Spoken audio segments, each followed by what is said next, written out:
साथियों नमस्कार, मैं हूं हरिकृष्ण भट्ट और आज हम आए हैं चमोली जनपद के सुरम्य स्थान बैनीताल, जो कि प्रमुख टूरिस्ट स्थानों में से एक माना जाता है। और मेरे चारों तरफ आप देख रहे हैं कि बांज के पेड़ हैं। बांज के पेड़ में एक खूबसूरत बुग्याल है। बुग्यालों के बीच में एक झील है जो कि अब बस से भरी हुई है। यहाँ पर एक आयोजन हो रहा है मेले का, और क्यों ये आयोजन हो रहा है, क्या इसका कारण है, क्या बैनीताल है, उसके बारे में बताने के लिए हमारे साथ हैं हमारे बड़े भाई वीरेंद्र मेंगवाल जी, जो कि पूर्व में जिला पंचायत के सदस्य रहे हैं, और डॉक्टर शिवानंद नौटियाल, राजकीय स्नातकोत्तर महाविद्यालय के छात्र अध्यक्ष भी आप रहे हैं, और प्रमुख राज्य आंदोलनकारी जो कि छात्र संघर्ष समिति के भी अध्यक्ष रहे हैं, और उत्तराखंड राज्य आंदोलन में संयुक्त संघर्ष समिति के अध्यक्ष रहे हैं। तो बड़े भाई वीरेंद्र मेंगवाल जी, क्या आप बताएंगे कि क्या बैनीताल, क्या है बैनीताल, किस प्रकार से, किस लिए जाना जाता है, कितना एरिया है, क्या इसका इतिहास है? बैनीताल अपने आप में एक स्टेट रही है और इसका जो क्षेत्रफल है वो 36,000 नाली का है। और ये स्टेट वर्तमान में अब लगभग टूट चुकी है। इसका जो आप जहाँ से आप ये देख रहे हैं, जहाँ जंगल दिख रहा है चारों तरफ, इसके अंदर जो घास की जगह है जिसको लोग अब बुग्याल भी बोल रहे हैं, ये जगह अब सरीन के पास है। और बाकी अब ये लैंड ट्रांसफ़र हो गया राजस्व के अंदर, वन विभाग के अंदर चली गई है ज़मीन। और एक दूसरी जो मुख्य यहाँ की आज के समय में पहचान है वो ये है कि राज्य आंदोलनकारी बाबा मोहन उत्तराखंडी का आपने बहुत नाम सुना होगा। उत्तराखंड राज्य आंदोलन के बहुत अग्रणी साथी रहे हैं। उन्होंने उत्तराखंड बनाने के लिए और राज्य बनने के बाद गैरसैंण राजधानी के लिए 14 बार अनशन किए हैं। और वो 14वां अनशन का गैरसैंण राजधानी के लिए जो अंतिम अनशन है वो यहीं पर एक टुपरी उद्यान है। वहाँ वो 38 दिनों तक भूख हड़ताल पर बैठे और प्रशासन के कब्जे में उन्होंने अपने प्राणों का उत्सर्ग किया। 2 जुलाई 2004 से और 8 अगस्त 2004 की रात को उनको उठाया गया। तो कुल 38 दिनों तक कोई भूख हड़ताल उनकी चली।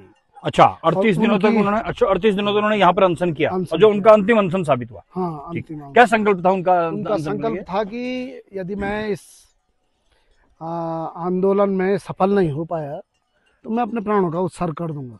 तो चूंकि गैरसैंण राजधानी की घोषणा नहीं हुई और प्रशासन के कब्जे में जैसे उनको लिया गया, तो उन्होंने अपने प्राण त्याग दिए।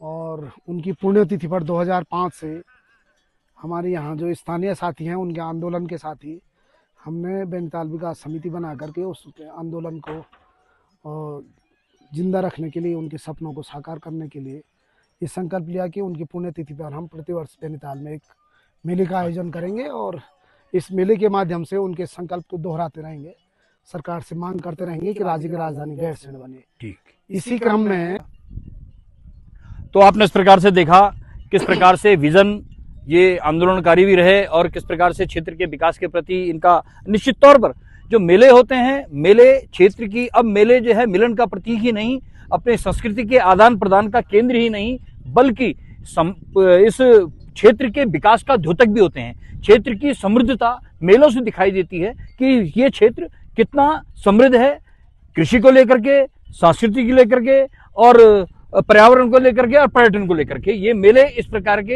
एक द्योतक बन गए हैं। और आप इसी क्रम में मैं आपको लिए चलता हूं। आज अभी हमारे बीच में इस मेले के अध्यक्ष भी हैं सूबेदार साहब। मैं उनसे भी पूछना चाहूंगा कि आज किस प्रकार से जो है ये मेले की तैयारियों के लिए सिलसिले में यहाँ पर आए हैं। उम्र के इस पड़ाव में अपनी पूरी जवानी सेना को दे करके, अपनी पूरी जवानी सेना को दे करके अब उम्र के इस पड़ाव में हैं, और इस उम्र में भी उनका ये जज्बा है कि वो एक लट्ठी के सहारे अपने गांव से पैदल चल करके यहाँ पर आए हैं इस मेले की तैयारी को लेकर के। क्या कहना चाहेंगे आप? जो है जब तो ये माइक आपके लगाए तो इससे जो है आवाज सही रहेगी। क्या कहना चाहेंगे इस मेले के बारे में, कि क्या सोच रही है? आप इस मेले की अध्यक्षता कर रहे हैं, आज इस कार्यक्रम को देखने के लिए यहाँ पर पहुंचे हैं, किस प्रकार से कार्यक्रम प्रारंभ हो? सर, ये तो हम बाबा जी के याद आश्रम है, इसलिए इसको हम हमेशा हर साल लगाते हैं। और जो इसमें कि पूरे क्षेत्रवासियों का सहयोग रहा आज तक। और अब थोड़ा सा धीरे धीरे जनता मतलब काफ़ी उसमें वो करने लगे, तो अभी गिने चुने आदमी थोड़े रह गए।